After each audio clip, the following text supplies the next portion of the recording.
Okay guys, so here's a quick tutorial about how to create a sampler instrument in Logic and how to export that, making sure the samples go with it.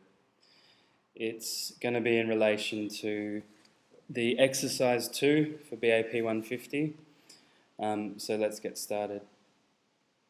First of all, you'll need to create a software instrument track and then create an instance of the EXS sampler.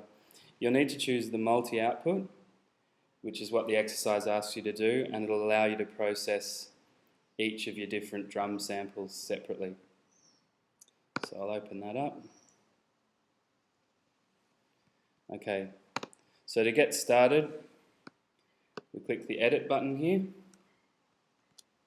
which opens up the editor window. So I'm just going to make that a bit bigger and get started. So the first thing I'll do is import load multiple samples. In terms of workflow, the best idea is to edit and process your drum samples before you put them in the sampler, which I've already done, and I've got a few drum samples here that are ready to go. So I'll add them and click Done down the bottom here.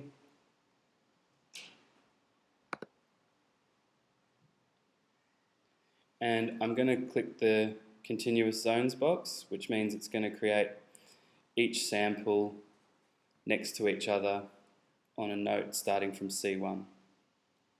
Click OK. And here are my drum hits.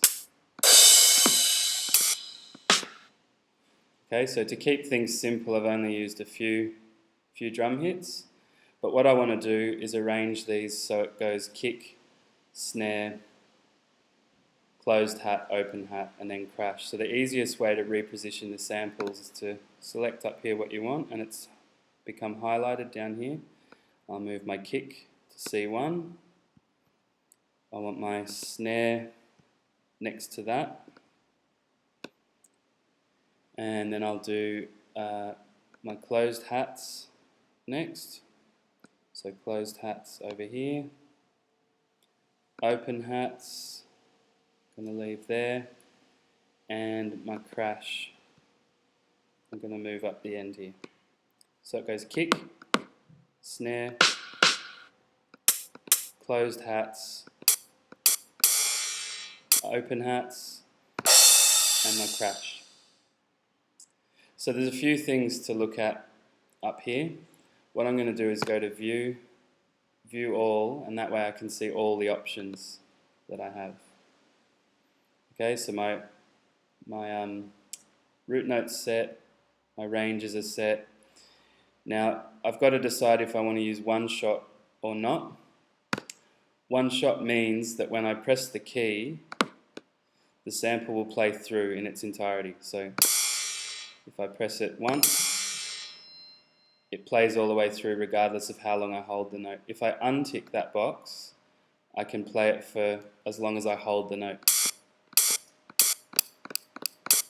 Okay, so I'm going to leave these on one shot and let them play through. Okay, so we've created or imported the samples. The exercise also asks you to use groups and to use multiple outputs.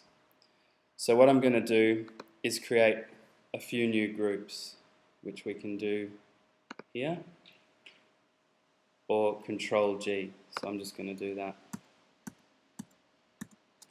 And I'm going to label these now. In fact, I'll get rid of this last one, I don't need that. So this one will be called kick. Then I'm going to have snare, hats, and crash.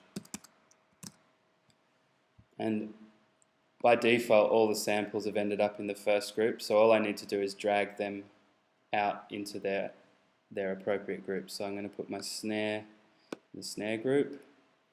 I'm going to put my closed hats and the open hats in the hats group. And I'm going to put my crash in the crash group. Okay, so I'm going to show you a little trick with your hi-hats. So when you're playing hi-hats, obviously when you play an open hat, you can then close it with your foot, which will stop the sound from playing. So if we want to recreate that with our sampler instrument, what we need to do is put the closed and open hats into one group, which is here. And then what we do